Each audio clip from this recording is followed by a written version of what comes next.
Okay, ito panibago naman, right triangle inscribed in a rectangle. So, pag right triangle naman yung nasa loob ng rectangle, ito yung formula niya.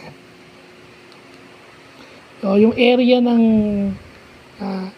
ng right triangle inscribed in a rectangle. Lagay natin.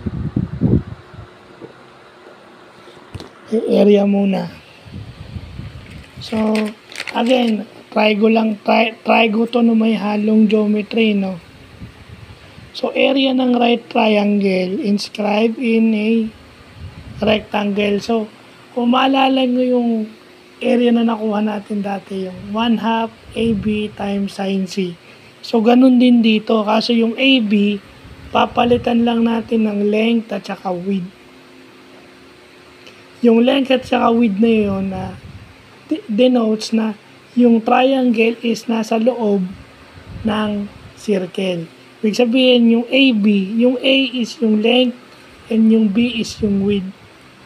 So, pinalitan lang natin L at saka W kasi nasa loob siya ng rectangle. So, ganun lang siya.